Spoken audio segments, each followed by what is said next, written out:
8 गुना बढ़ा के वो सोडियम को बाहर फेंकता था। 3 सोडियम बाहर फेंक के 2 पोटेशियम अंदर ले आता था। ठीक है, तो इसका मतलब ये है कि एक तो सोडियम पोटेशियम लीकी चैनल को भी मसला है इससे, सोडियम से। ठीक है, फिर अगर लीकी चैनल से थोड़ा सा आ ही जाए, खुदा ना खास्ता थोड़ा सा आ ही जाए, तो सोडियम पोटेशियम पंप तो पागल हो जाता है। 2 गुना वो आता है, 8 गुना इसकी एक्टिविटी बढ़ जाती है। इसका मतलब है दोनों को ही सोडियम से मसला है। फिर इसका हल क्या निकला था कि सोडियम का एक दोस्त था, कौन, किसी को याद है? Action potential. एक्शन पोटेंशियल की डीपोलराइजेशन। जिस दौरान क्या होता था, सोडियम भी फिर पूरी कसें उतारता था और ओवर शूट कर जाता था +35 के लेवल तक, फिर खुल के सोडियम अंदर आता था। ये बातें याद है?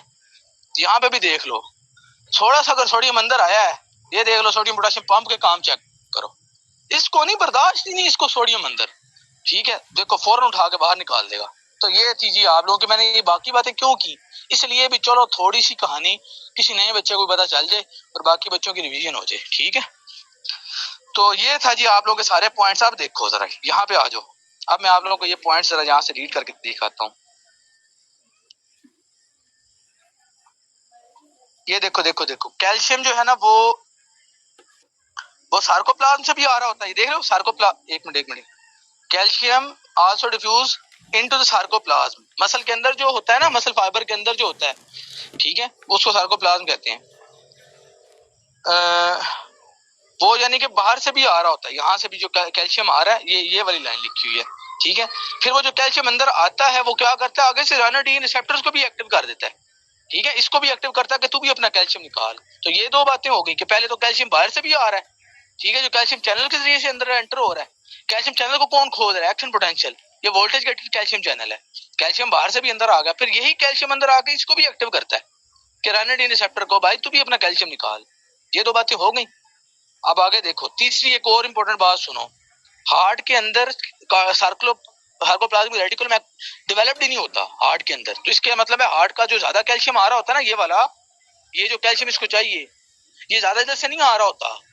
बल्कि अगर आप सार्कोप्लाज्मिक रेटिकुलम के अंदर अगर आप कैल्शियम दो ही ना, ज्यादा कैल्शियम हो ही ना, फिर भी कोई मसला नहीं। क्यों? ज्यादा कैल्शियम आना ही बाहर से है। किधर से आना है? ये एक्स्ट्रासेलुलर फ्लूइड में जो कैल्शियम है वहां से आना है। ये बात अब याद रहेगी कि यही बस जो डिफरेंस वाली बातें हैं ये आप लोगों ने याद रखनी है, बाकी तो सारी बातें ही वही हैं। ठीक है, इसीलिए मैंने उसको ब्लू से कर दिया। ठीक है ना, कोई बच्चा जो है ना वो अपने आप को जिंदगी मुश्किल ना करता रहे। ठीक है, इन पेजेस को पढ़ पढ़ के, ठीक है, जो जिससे ना कोई ऐसी क्यों आना, ना कोई यू क्यों आना, सिर्फ यही आप लोगों का एमसीक्यू होना प्रॉफ में। ठीक है, कि जो है ना वो कैल्शियम कहाँ से आता है? कैल्शियम एक्स्ट्रासेलुलर फ्लूइड से आता है भाई, बस बता तो दिया। फिर एक्स्ट्रासेलुलर फ्लूइड में ही यहाँ पे इस जगह पे टी ट्यूब्यूल का लुमन होता है काफी सारा, तो एक्स्ट्रासेलुलर फ्लूइड भी ज्यादा सारा आ जाता है। फिर यहाँ पे टैग्स पड़े होते हैं नेगेटिवली चार्ज, जो कि कैल्शियम को बाइंड करके रखते हैं, बस। ठीक है, ये देखो डायमीटर 5 गुना, टी ट्यूब्यूल्स में क्या है, म्यूकोपॉलीसेकेराइड को गैग ही कहते हैं, जो कि नेगेटिवली चार्ज होता है, कैल्शियम को बाइंड करते हैं। ठीक है, और इसमें क्या होता है, जो सार्कुलर रेटिकुलम वो लेस डेवलप्ड होता है। फिर ठीक है ना, फिर यानी कि सारा जो है ना वो इधर जितना भी वो कॉन्ट्रैक्शन हो रही होती है ना, वो बाहर से आए हुए कैल्शियम पे डिपेंड कर रही होती है। हत्ता कि अगर आप कैल्शियम फ्री जगह पे रख दो ना, मतलब कि आप ऐसे फ्लूइड में रख दो कि जिसमें कैल्शियम ही ना हो, तो हार्ट पंप ही नहीं करता। क्यों नहीं पंप करता? भाई कैल्शियम ने आना था, कॉन्ट्रैक्शन होनी तो पंप होना था ना। कॉन्ट्रैक्शन होता है ना पंपिंग, और पंपिंग में क्या हो रहा है? पंपिंग में क्या हो रहा है कि हार्ट कॉन्ट्रैक्ट कर रहा है। ठीक है, तो आपने रख के उसको ऐसी जगह पे दिया जहां पे बाहर कैल्शियम ही कोई नहीं है, तो वो क्या करेगा? ये देखो लाइन पढ़ो, बड़ी मजे की लाइन है। वो कहता है ये जो हार्ट है ना, ये इतना डिपेंड करता है एक्स्ट्रासेलुलर फ्लूइड कैल्शियम पे कि अगर आप, ओहो अब मैं क्या करूं इसको, ये देखो अगर हार्ट को आप कैल्शियम फ्री सॉल्यूशन में रख दोगे ना, तो वो वैसे ही क्विकली स्टॉप बीटिंग। क्यों? सारा डिपेंड ही वो एक्स्ट्रासेलुलर फ्लूइड कैल्शियम पे करता है। ये बातें भी हो गई, ये calcium ATPase, sodium calcium exchanger, sodium potassium ATPase वाली बातें भी हो गई। अच्छा, अब एक और बात सुन लो, वो जो मैंने पहले बताई हुई है, हालांकि मैंने कैल्शियम पल्स के टाइम पे बताया भी था कि जितनी देर एक्शन पोटेंशियल रहता है उतनी देर कॉन्ट्रैक्शन रहती है, ये बताया था ना बच्चों को। क्या बताया था मैंने कि एक्साइटेशन कॉन्ट्रैक्शन कपलिंग के टाइम पे मैंने क्या बताया था, जब वो कैल्शियम पल्स वाला टॉपिक आया था, तो मैंने बताया था कि जितनी देर एक्शन पोटेंशियल रहता है ना, उतनी देर कैल्शियम जो है वो सार्कोप्लाज्मिक रेटिकुलम से किधर आता रहता था? सार्कोप्लाज्म में, सार्कोप्लाज्म से आगे मायोफिब्रिल्स के अंदर कॉन्ट्रैक्टाइल मशीनरी में, ऐसे ही बताया था। तो यहाँ पे भी वही बात है वो कहता है कि जितनी देर एक्शन पोटेंशियल रहेगा, अब वो एक्शन पोटेंशियल यहाँ पे कितनी देर रहता है, जितनी देर प्लेटियो रहती है, जितनी देर प्लेटियो रहती है। प्लेटियो जो है वो एट्रियल मसल में थोड़ी देर, एट्रियल मसल में 0.2 सेकंड रहती है और वेंट्रिकुलर मसल में 0.3 सेकंड रहती है। तो उस सारे टाइम, उस सारे प्लेटियो के टाइम के दौरान क्या होगा, एक्शन पोटेंशियल होगा। क्यों? क्योंकि प्लेटियो के दौरान कैल्शियम चैनल्स ओपन होंगे, कैल्शियम आती रहेगी, कॉन्ट्रैक्शन होती रहेगी। अगर कोई बच्चा जरा सा भी आप लोगों में समझदार है ना, तो सारी बात को पता है किस तरह से याद रखेगा कि भाई सारी गाले कैल्शियम दी, सारी गाले कैल्शियम दी, कैल्शियम भिजवा दो तो उसको कैल्शियम मिल जाएगा बस।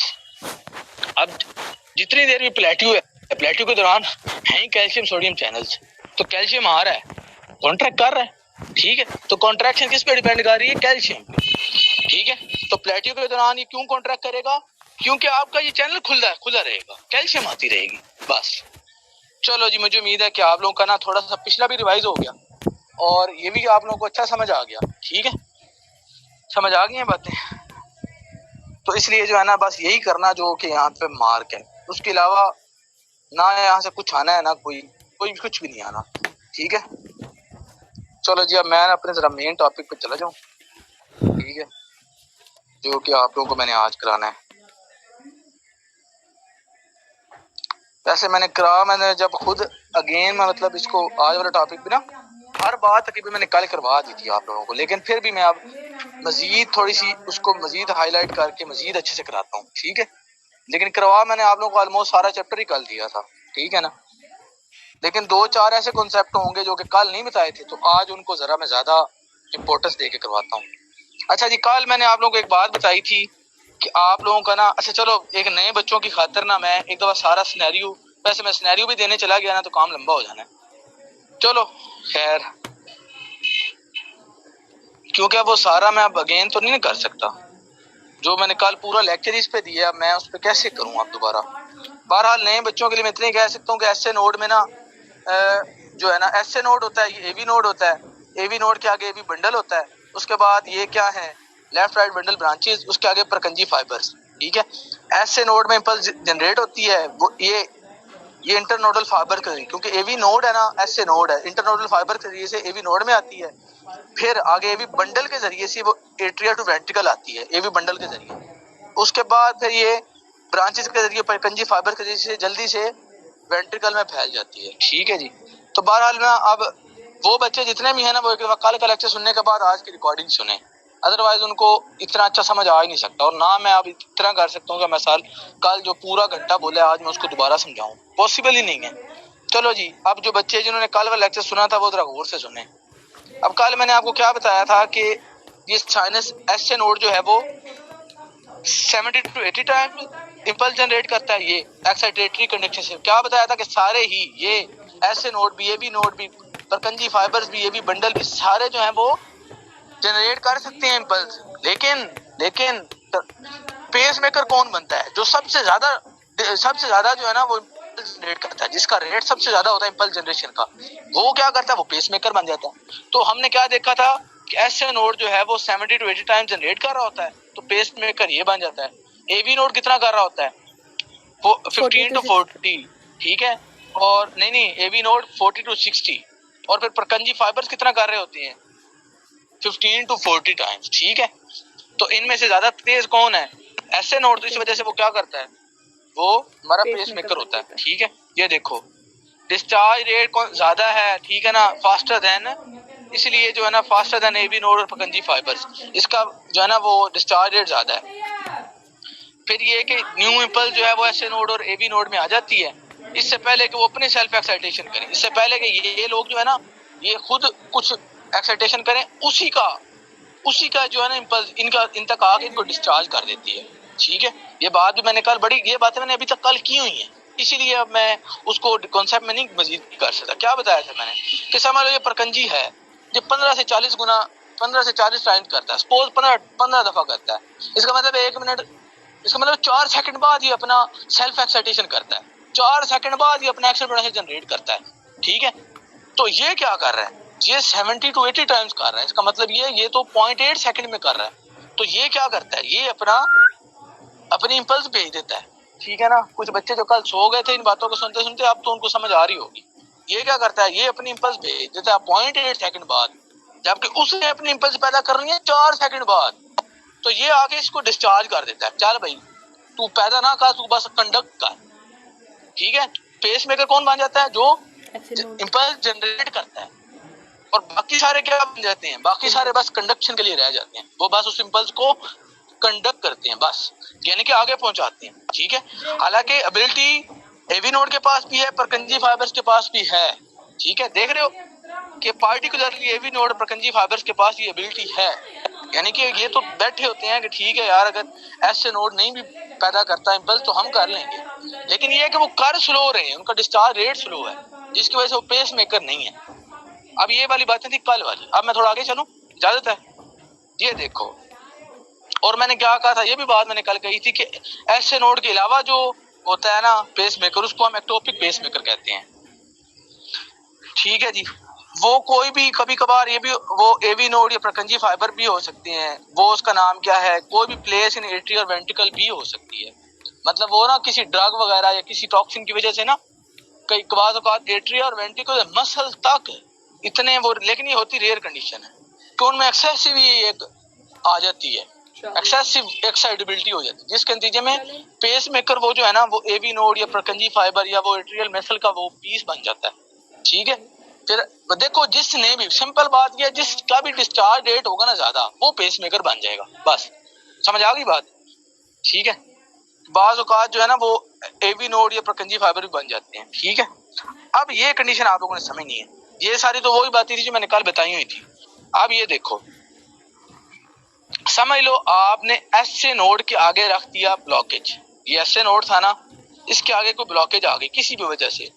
इस केस में क्या होगा, इस केस में पेस मेकर बन जाएगा एवी नोड या फिर penetrating portion of AV bundle. ठीक है, इस केस में आपका पेस मेकर कौन बन जाएगा, एक्टोपिक पेस मेकर। देखो अभी एबनॉर्मल कंडीशन में बनता है, देखा एबनॉर्मल कंडीशन में अब एक्टोपिक पेस मेकर कौन है, एवी नोड या फिर penetrating portion of AV bundle. ठीक है, अच्छा जी, अब सपोज अगर एवी नोड एवी के आगे अगर ब्लॉकेज आ गई, ठीक है, अब उसने एवी लिखा है, कोई एवी नोड या एवी बंडल, ये कि दोनों की आगे एवी नोड और एवी बंडल के आगे अगर आ गई हमारी, उसका क्या नाम है, ब्लॉकेज, तो अब क्या होगा। अब ये आप हर बच्चा कान खोल के सुने, क्योंकि ये आप लोगों का मेन यूक्यू भी आ सकता है, और यूक्यू ना भी हो वाइवा कुछ भी आ सकता है, और खासकर एमसीक्यूज में भी आ सकता है। तो इसलिए अब ये पैराग्राफ, ये सारा ही वैसे इंपॉर्टेंट है, लेकिन ये कि ये मेनली यहाँ से ये एमसीक्यूज हैं 14, 50, इसीलिए मैं बार बार उसको बोल रहा हूँ। ठीक है, बार बार इसलिए ये सारे एमसीक्यूज हैं, इनको मैंने मार्क नहीं किया, लेकिन ये जो अब पढ़ा रहा हूँ ना, प्लीज इसको जरा गौर से सुनो। अब वो ये कहता है कि अगर एवी के आगे ब्लॉक आ जाए, तो इस केस में सबसे पहले तो मुझे ये बताओ कि एक्टोपिक पेस मेकर कौन बनेगा, परकंजी बनेंगे। हमने कहा ना कि परकंजी में भी एबिलिटी है एक्साइटेबल। अब उसका नाम का पेस मेकर कौन बनेगा, परकंजी फाइबर बनेंगे। अच्छा, अब बड़ी मजेदार सी एक बात है, आसान बहुत है, बहुत आसान बात है। जिस बच्चे ने कल का लेक्चर एंड तक सुना था ना, और फिर उसके बाद मेरे 5 दफा कहने के बाद कि रिकॉर्डिंग सुन लो, रिकॉर्डिंग सुन लो, रिकॉर्डिंग सुन लो, नहीं सुनी, ठीक है, तो उसका मैं जिम्मेदार नहीं हो सकता। क्यों, कैसे नहीं, मैं कैसे उसका जिम्मेदार हो जाऊं। 5 दफा मैंने उसको कहा है कि रिकॉर्डिंग सुन लो, ठीक है। स्टिल अलबत्ता अगर ना समझ आए तो बाद में फिर मुझे बता ही देना, ठीक है। अब ये देखो, अब परकंजी क्या बन जाएगा, पेस मेकर ये बन जाएगा जब एवी नोड के आगे ब्लॉक आ गया, ठीक है। अच्छा, अब ये देखो, वो कहता है कि परकंजी जो है ना, वो अपनी 15 से 20 सेकंड तक अपना वो जो उसका है ना एक रेट 15 से 40 वाला, जो हमने इसका कहा था कि इसका इंट्रिंसिक जो इसकी रिदमिकल, इसका जो रिदम है वो कितना है, 15 से 40 बीट पर मिनट, ठीक है। तो ये 15 से 20 सेकंड तक, मतलब इधर ब्लॉकेज आने के बाद अब इसने बनना है, अब घर का लीडर इसने बनना है, ठीक है। तो 15 से 20 सेकंड तक ये भाई साहब कोई इंपल्स ही नहीं जनरेट करता, कोई इंपल्स नहीं जनरेट कर, not begin to emit its intrinsic rhythmical impulses until 5 to 20 second. 5 से 20 सेकंड तक कोई इंपल्स नहीं जनरेट करता, because before rapid synesis impulse consequently are in depress. क्यों भला, क्योंकि सारी जिंदगी तो ये सप्रेस स्टेट में रहा है, सप्रेस रहा है, इसकी इंपल्स को किसी ने माना ही नहीं। इससे पहले कि अपनी इंपल्स जनरेट करता, हमेशा इसको डिस्चार्ज कर दिया जाता। इसको कभी आज तक किसी ने ड्राइविंग सीखने ही नहीं दी। अलबत्ता इसको ड्राइविंग आती थी, लेकिन कभी इसको ड्राइविंग आती थी इसको, लेकिन हमेशा ड्राइवर जो था वो कोई और रहा, इसको कभी उन्होंने गाड़ी चलाने ही नहीं दी। तो ये किस स्टेट में था? सप्रेस स्टेट में था। अवर ड्राइवन था। अवर ड्राइवन किससे था? साइनस नोड से। हमेशा बाजी या साइनस नोड मार जाता, साइनस नोड के आगे ब्लॉकेज आती तो एवी नोड मार जाता। आज अचानक इसकी बारी कैसी आ गई? आज एवी नोड के आगे अचानक ब्लॉक आया है, तो परकंजी को कहा गया कि भाई तू अब सिस्टम चला, ठीक है, कि तू उसका नाम क्या वेंट्रिकल्स को बचा ले, ताकि वेंट्रिकल्स जो है वो कहीं पंप करना ना छोड़ दें, क्योंकि वेंट्रिकल्स के पंप होने से बंदा गया। तो अब इनको भी कुदरत ने सलाहियत दी हुई है कि भाई तू प्लीज तू अपना भी एक सिस्टम रख, इसीलिए सिस्टम को रखा गया है। परकंजी के अंदर वो एबिलिटी रखी गई है कि ये जो है ना, ये भी अगर पीछे से ना भी आए ना तो ये इतने हों कि खुद भी चला सके, ठीक है ना। अलबत्ता जब अचानक इन पे स्टेट आ जाती है तो ये क्या करते हैं, ये उसका नाम क्या है, क्योंकि अवर ड्राइवन स्टेट में होते हैं तो 15 से 20 सेकंड तक तो ये जो है ना वो अपनी इंपल्स जनरेट ही नहीं करते। जिससे क्या होता क्या है, जिससे होता ये है कि 15 से 20 सेकंड तक, इसका मतलब है कि पर इंपल्स नहीं जाएगी हार्ट तक, तो उससे क्या होगा, उतनी देर कोई पंपिंग शंपिंग कुछ भी नहीं होना। जिससे क्या होगा, जिससे ये होगा कि 4 से 5 सेकंड बाद तो ब्रेन को जब ऑक्सीजन नहीं मिलेगी, ब्रेन ने तो वैसे ही बंदा बेहोश हो जाना है।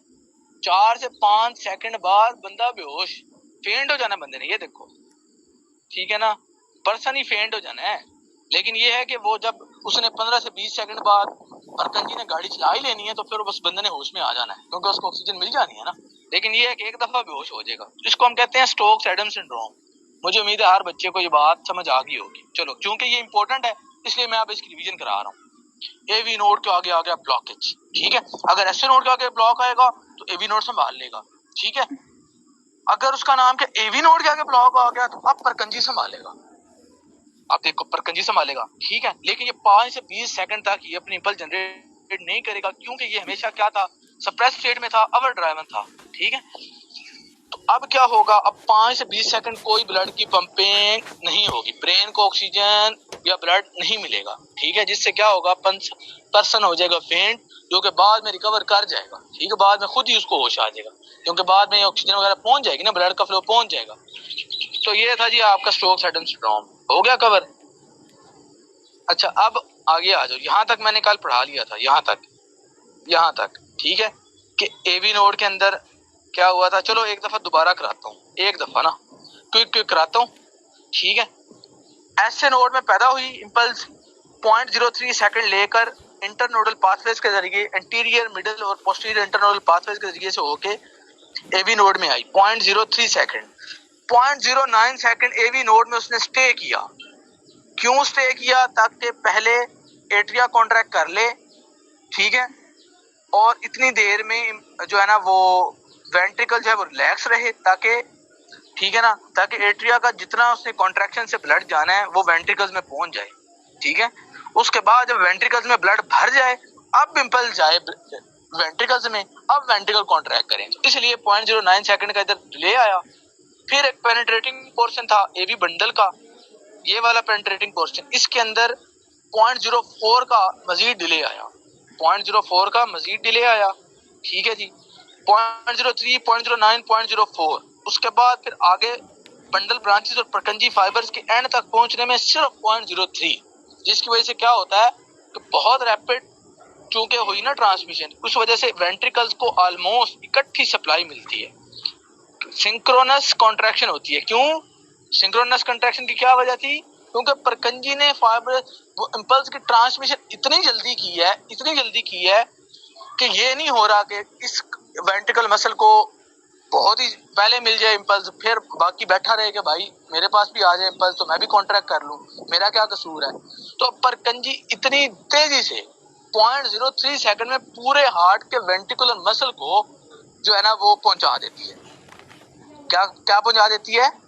इंपल्स पहुंचा देती है। ये अब कौन सी बातें हैं? ये अब कल वाले लेक्चर की बातें हैं, कुछ भी नया नहीं मैंने अभी तक बताया, ठीक है। तो ठीक हो गया, तो ये थी कल वाली बातें। अब मैं आगे चलता हूँ, ठीक है।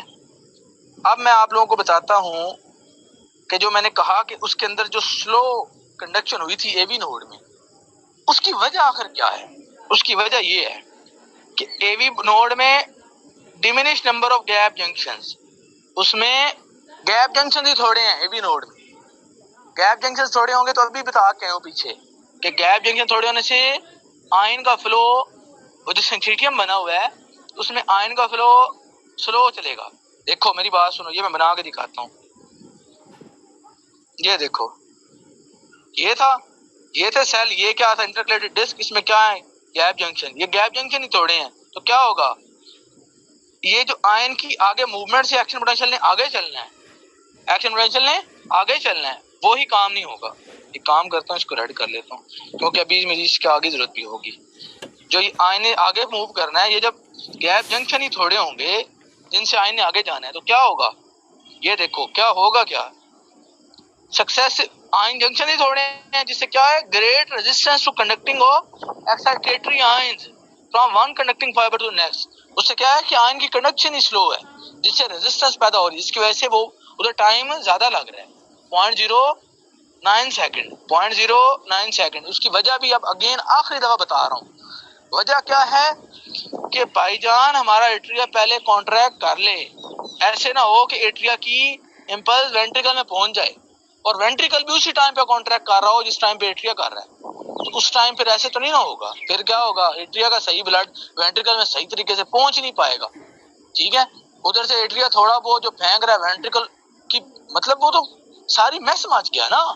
तरीका क्या है कि पहले एट्रिया कॉन्ट्रैक्ट करे प्राइमर पंप के तौर पर, अपना सारा ब्लड जो उसके पास आया है, कहाँ से आया है, ठीक है, दोनों एट्रिया में जहां जहां से भी आया है, वो पहले वेंट्रिकल में पहुंचे, पहले वेंट्रिकल सुकून करे, रिलैक्स रहे, उसका सारा ब्लड ले, अब कॉन्ट्रैक्ट करे। तो उसके लिए जरूरी है कि जितनी देर एट्रिया कॉन्ट्रैक्ट कर रहा हो उतनी देर इंपल्स इधर ना जाए, इसलिए इंपल्स इधर स्टे करती है, डिले करती है 0.09 सेकंड का।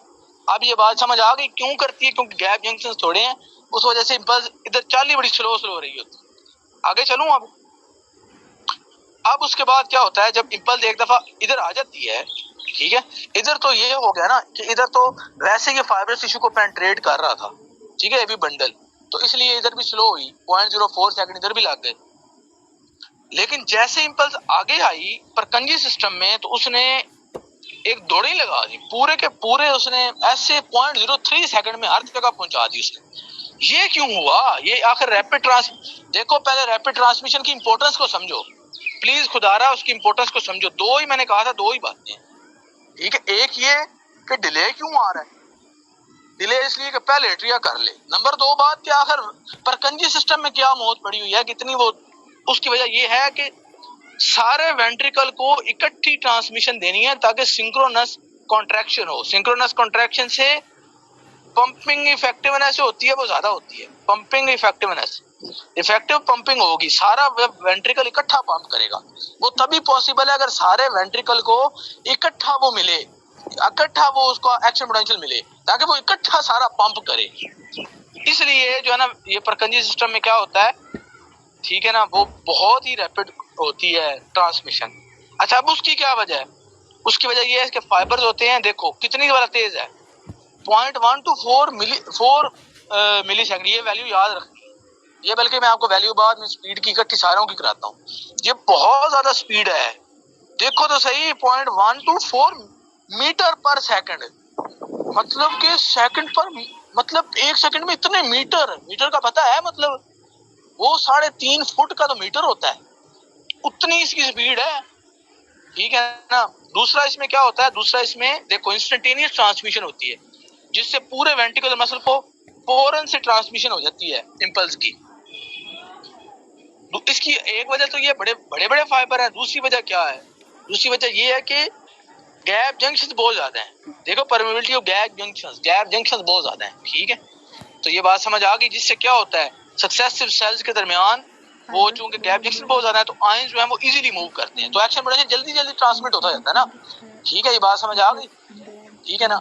तो इसीलिए मैंने पहले वो करवाया था कि आपको गैप जंक्शन वगैरह समझ आ जाए, ठीक है, समझ आ गई है ना बात है कि इधर गैप जंक्शन थोड़े हैं उधर गैप जंक्शन ज्यादा है, ऑब्वियस सिंपल बात है, इधर ज्यादा है उधर थोड़े हैं, ठीक है। ये बात हो गई क्लियर। अब ये बात भी मैं कल बता चुका हूँ कि एवी बंडल में ओनली फॉरवर्ड कंडक्शन होती है। एबी बंडल का क्या केस है, एबी बंडल का ये केस है, मैं कल बता चुका हूँ कि सिर्फ फॉरवर्ड कंडक्शन होती है, सिर्फ फॉरवर्ड, और बाकी है कि फाइब्रस सेप्टा एट्रिया और वेंट्रिकल के दरमियान, जिसकी वजह से क्या होती है कि इम्पल्स ना तो खुद यहाँ से यहाँ आ सकती है, ना यहाँ से यहाँ जा सकती है, कोई इम्पल्स ने नहीं जाना, सिर्फ और सिर्फ उसने एवी बंडल के जरिए से एट्रिया टू वेंट्रिकल आना है, और वो भी सिर्फ एवी बंडल के जरिए, और एवी बंडल में हो ही सिर्फ फॉरवर्ड कंडक्शन रही है, उसमें बैकवर्ड कंडक्शन होती ही नहीं। समझ आ गई ये बात भी? अच्छा, अब यहाँ पे आ जाओ, यहाँ पे आप, अच्छा चलो इसको अब ना जरा अब जो आगे मैं अब बताने लगा हूँ ना सारी बातें, अब आप लोगों को सारा टॉपिक हो गया हुआ है, सारा टॉपिक हो गया हुआ है, सिर्फ अब मैंने दो चीजें और करानी है, लेक्चर भी ऑलमोस्ट हो गया हुआ है, सिर्फ अब दो बातें, और ये दोनों बातें जिस बच्चे ने समझ ली, आज के लेक्चर की पीक ये वाली बातें हैं, ठीक है, आज के लेक्चर की जो पीक है ना वो ये वाली बातें हैं, ठीक है, जिसने समझ ली वो अच्छा रह जाएगा। एक तो मैं ये करूंगा कि वेलोसिटी बताऊंगा, वेलोसिटी, सारों की वेलोसिटी देख के बताता हूँ आप लोगों को, ताकि आप लोगों को सारों की वेलोसिटी याद हो कि एट्रियल मसल में कितनी वेलोसिटी के साथ इंपल्स मूव कर रही है, क्योंकि वो भी एमसीक्यू आ सकता है, लेकिन सबसे ज्यादा एमसीक्यू ये आता है कि परकंजी सिस्टम में कितनी स्पीड से मूव कर रही है, ठीक है, वो मैंने आपको वैसे ही याद करवा दी, ठीक है। नंबर दो बात मैंने आप लोगों को ना ये समझानी है कि आगे ये परकंजी फाइबर्स और वेंट्रिकल मसल में वो कैसे इंपल्स मूव करती है, क्योंकि यहाँ तक है बातें आसान, इसके आगे थोड़ी मुश्किल है, ठीक है, तो इसलिए ना ये बातें आपने समझनी है। चलो सबसे पहले काम कर लेते हैं, 2 मिनट में ना हम सारों की स्पीड देख लेते हैं। ये देखो, एट्रियल और वेंट्रिकल मसल के अंदर जो स्पीड होती है वेलोसिटी की, यानी कि जब एसए नोड से वो मसल के अंदर आ जाता है एट्रियल मसल में, तो वो किस वेलोसिटी से मूव कर रहा होता है, 0.03। ये किसके जरिए मूव कर रहा है, कोई बच्चा बता सकता है? सर सिंक्सिटियम के थ्रू मूव कर रहा है। एसए नोड से जब एट्रियल मसल के अंदर आ गया है तो आगे सिंक्सिटियम के थ्रू सारे जो है ना गैप जंक्शन के थ्रू सारा एट्रिया में फैल रहा है, किस स्पीड में, 0.03 में। इंटरनोडल फाइबर्स के जरिए, internodal fibres, inter atrial fibres कौन से हैं, जो मैंने कल बताया था, जो दो एट्रिया को आपस में कॉन्ट्रैक्ट कर रहे हैं, ठीक है। बाकी ये जो 3 इंटर नोडल फाइबर्स है, इनके अंदर क्या वेलोसिटी होती है, 1 मीटर पर सेकंड, ठीक हो गया, ये बात पता चल गई, ठीक है। इसमें तो वेलोसिटी बहुत स्लो है ना, इसमें क्या नाम है इसका, एवी नोड में, इसमें मतलब काफी स्लो है वेलोसिटी, ठीक है। और इसका नाम क्या, ये देखो इसमें बहुत तेज है, 0.124 तक पहुंच जाती है, तो वहां पे देखो 0.03, यहाँ पे 1, यहाँ पे 1.5 to 4, मतलब बहुत स्पीड से हो रही है, ठीक है। ये वेलोसिटी की वैल्यू याद हो रही है ना। चलो जी, अब थोड़ा सा ना ये वाली बातें जरा समझ लो, ये देखो यहीं से समझो, यहीं से डायग्राम से ही तैयार करना है, ठीक है। ये देखो भाई, अब यहाँ पे देखो, ये जो दो वेंट्रिकल के दरमियान जो सेप्टम बना हुआ है ना, जिसमें ये, इसको हम कहते हैं वेंट्रिकुलर सेप्टम, सबसे पहली बात हो गई। ये दो एट्रिया के दरमियान सेप्टम है, ये इंटर एट्रियल सेप्टम है। ये जो दो वेंट्रिकल के दरमियान जो सेप्टम है ना, ठीक है, ये कौन सा सेप्टम है, वेंट्रिकुलर सेप्टम। इस जगह को हम कहते हैं, क्या कहते हैं, ठीक है, apex of the heart, apex of the heart. इस जगह को क्या कहते हैं, बेस ऑफ द हार्ट, क्या कहते हैं, बेस, जहां पर सारी ये लग रही होती है, ये क्या है, एपेक्स ऑफ द हार्ट। अब क्या होता है, अब ये देखो, यहां से बंडल से 2 ब्रांचेस निकलती हैं, लेफ्ट और राइट, वो किस तरफ मूव करती हैं, एपेक्स की तरफ, एपेक्स की तरफ मूव करती हैं, अपने वेंट्रिकुलर सेप्टम के अंदर एपेक्स की तरफ मूव करती हैं। फिर क्या करता है, फिर साइड वाइज मूव करके साइड वाइज जाती हैं, इनके अंदर से परकंजी फाइबर निकलते रहते हैं, साइड वाइज मूव करके फिर बैकवर्ड बेस की तरफ मूव करना शुरू कर दिया इन्होंने। ये देखो बैकवर्ड बेस की तरफ, तो ये मैंने आपको सारी डायरेक्शन बताई है, ठीक है, जिस हमें लग गई। ये देखो कि वो क्या किया, उसका नाम क्या, उन्होंने ये सारी बातें लिखी हैं, एपेक्स की तरफ मूव करके फिर स्मॉलर ब्रांचेस परकंजी फाइबर्स बनाते बनाते फिर साइड वाइज और फिर बैकवर्ड बेस की तरफ मूव करना शुरू कर दिए। तो इन बातों को हाईलाइट करने की जरूरत ही नहीं थी, क्यों, क्योंकि डायग्राम से एक बात पता चल जाती है, तो उसको क्यों हाईलाइट करना है, समझ आ गई बात, ठीक है।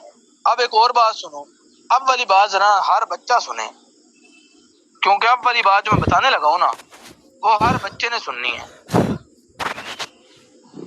ये देखो जी, अब हार्ट के अंदर ना, ठीक है, अब वाली जो बात है, ये जिसने समझ ली वो अच्छा रह जाएगा, जिसने ना समझी उसकी मर्जी की बात है। ये है आपकी एंडोकार्डियम, ये है आपकी एपिकार्डियम, एपिकार्डियम के साथ आपकी पेरिकार्डियम लगी होती है। पेरिकार्डियम का पता है ना, वो पेरिटोनियम की शीथ, ठीक है ना। बस आप समझ लो कि ये ऊपर वाली सरफेस है हार्ट की, ये हार्ट की अंदर वाली सरफेस है। आपके परकंजी फाइबर्स यहाँ पर होते हैं, आपके परकंजी फाइबर्स यहाँ पर होते हैं, यहाँ पर, ठीक है। आपके परकंजी फाइबर्स कहाँ पर होते हैं? अंदर, एंडोकार्डियम के लेवल पर होते हैं, ऊपर नहीं होते। ये तो हमें डायग्राम के ऊपर क्या नजर आ रहा है, जैसे ऊपर पड़े हुए हैं, लेकिन ऊपर नहीं है, सबसे नीचे वाली तह में, जहां पर नीचे सारा ल्यूमन है उसका, एट्रिया वगैरह का, मतलब एट्रिया का ल्यूमन है ना ये, मतलब एट्रिया अंदर से, ये समझ लो अंदर से उसका ल्यूमन है सारा, ठीक है। तो एट्रिया किस जगह पर है? ये परकंजी फाइबर एंडोकार्डियम के लेवल पर है, जबकि ऊपर सारा, दरमियान में सारे क्या है, दरमियान में बहुत ज्यादा ना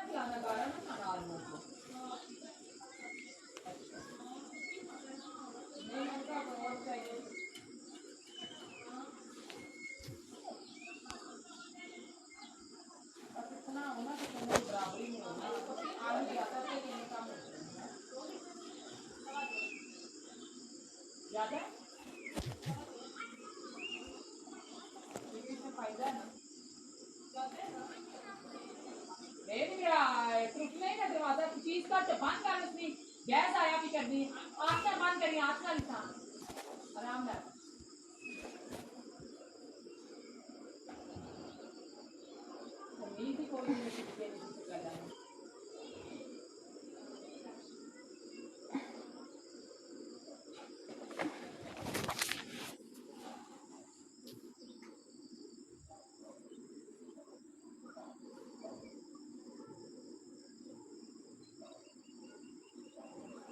ये दूसरे वाला कोई रिकॉर्ड कर रहा था ना, नहीं कर रहा था?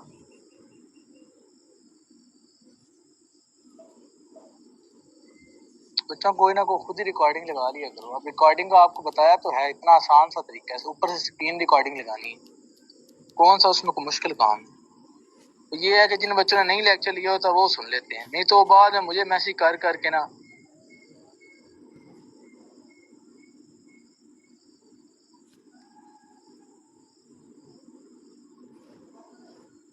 चलें जी, बहुत शुक्रिया जी, बहुत शुक्रिया।